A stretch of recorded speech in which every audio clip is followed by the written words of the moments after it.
Nick Wright now joining us. Let's shift gears. A co-host First Things First. So I thought it's interesting. I was talking about this yesterday, and you do your celebrity club stuff and your tiers for players. And I said, I got celebrity club. What do you call it? What is it called? Club superstars. Okay. Celebrities are who you have drinks with, out in L.A. at Javier's. NBA superstars is what we talk about in gritty New York City afternoon sports talk. But go right ahead. Okay. So and I put the 10 guys in the league, and I think playoff performance matters. And I said the one guy I can't quite figure out is Jimmy Butler. I don't think he's one of the 10 most talented players. I don't think he's one of the 10 most gifted. But he literally, if you said Game 7, fourth quarter, who do you want in the league? I'd be like, Steph, Jimmy Butler. Yeah, like there's not many more. Like right, what? Talent's overrated, Colin. Colin, in our business, talent's overrated. What you know what's underrated? What works. What gets it done? And I know that sounds kind of like an old school, almost malapropism, but it's not. I have heard for 2 months how untalented the Heat are, which either means the talent evaluators are wrong or talent is not what wins or talent is overrated. I'm going to give you a few Jimmy Butler stats, and then I want to ask you a question. Since Jimmy Butler joined the Miami Heat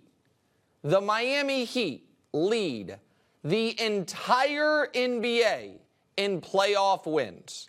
Think about that. Wow. Over the last 4 years, no team has more wins than Jimmy Butler's Heat. Over the last 4 years, no one has more 40-point games in the playoffs than Jimmy Butler. Over the last 4 years, only Nikola Jokic has more 30-point triple-doubles in the playoffs than Jimmy Butler. And he's doing it without stars around him. So here is what I would say. I would say Jokic, Giannis, and Steph are, if we are saying who you want for the postseason, those guys are your top three in some order. Jimmy Butler, along with, in my opinion, LeBron, Devin Booker, KD, and Luka, are that next group. Now, how do you rank them? 4, 5, 6, 7? We can discuss it.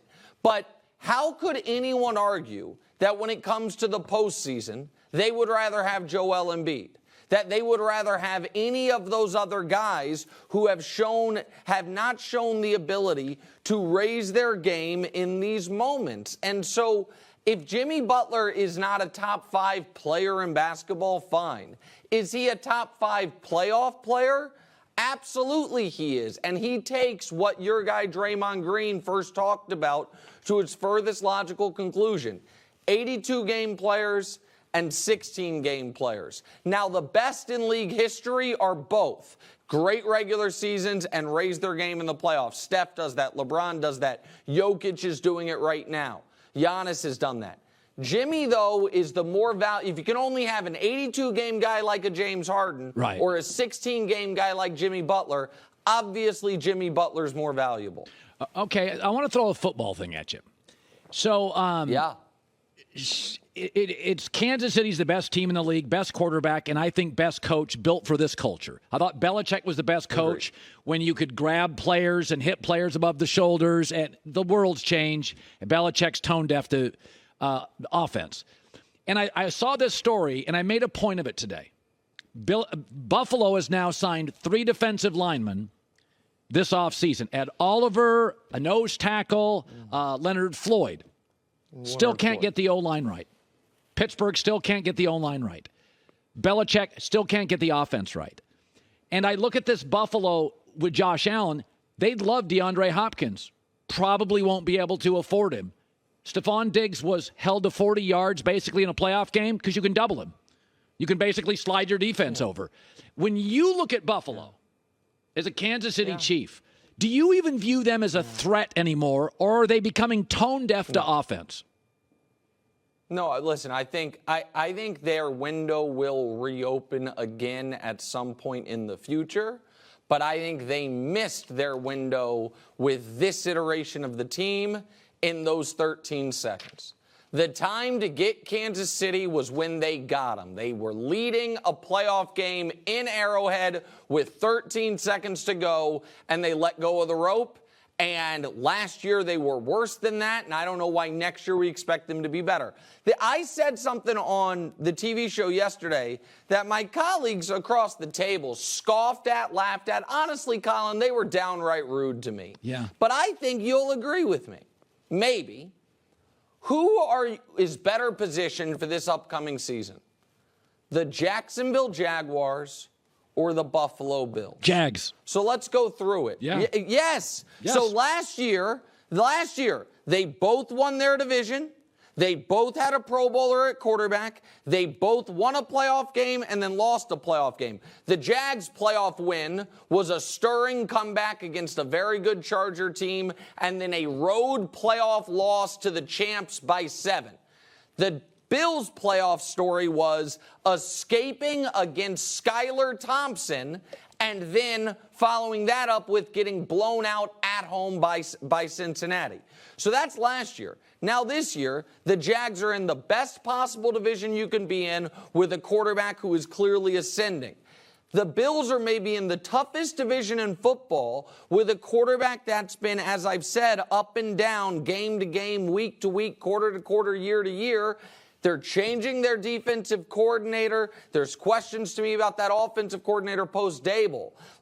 To me, the Chiefs are a clear 1. Cincinnati has earned the right to be a clear 2. And then Jacksonville, Baltimore, Buffalo are all in a group. But the Bills have just gotten this. I mean, you know who's on the cover of Madden this year, Colin? Who? Josh Allen. He can hang that with his banners for, September champs and throw the football out of the stadium. There's a lot of hype surrounding Buffalo every year that they have yet to earn, in my opinion. I want to circle back to the NBA. So there was a story of obviously Kyrie or somebody connected to Kyrie gave to Shams or Chris Haynes that he wants LeBron to go to Dallas. Unlikely, but I thought if I was LeBron, I'd sit and listen, talk it over with my wife, glass of wine. It's interesting. Play with Luka, who can play 70 games.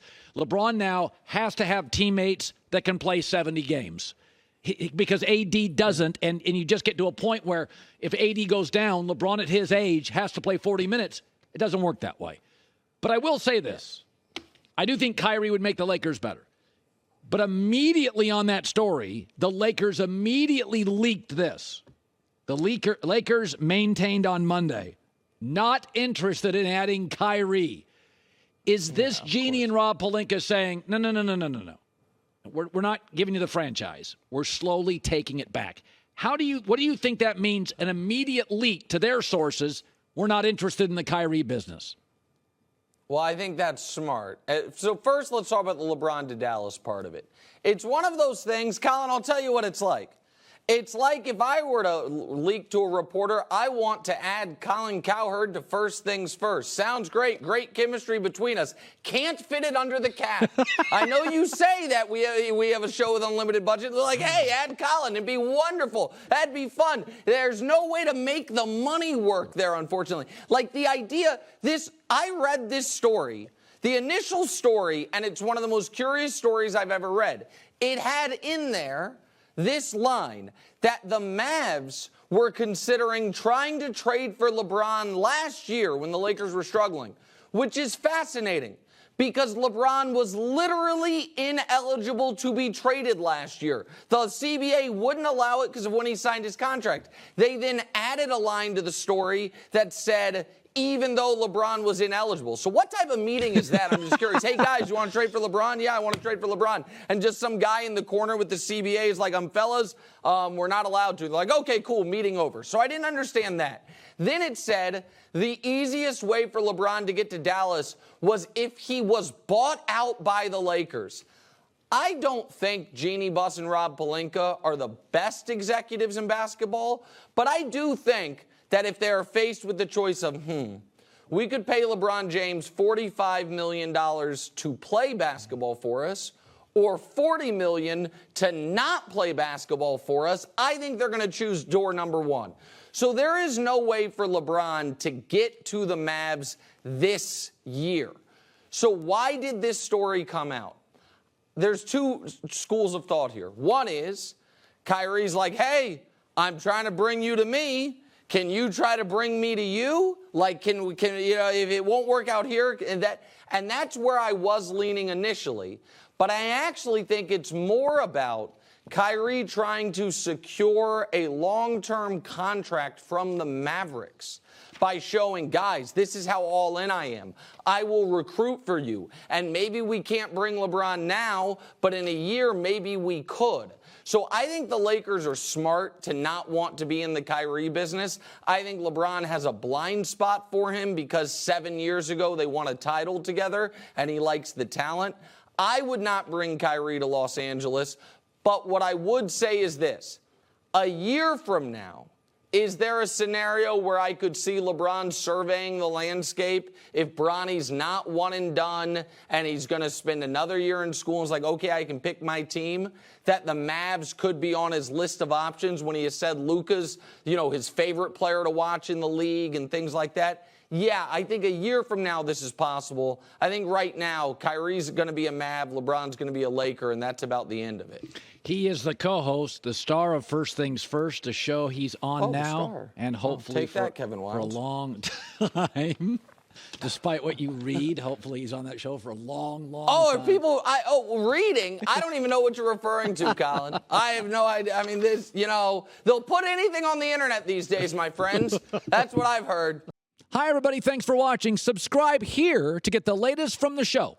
Also, be sure to check out more of the best clips from The Herd or go watch a few segments from other shows on FS1.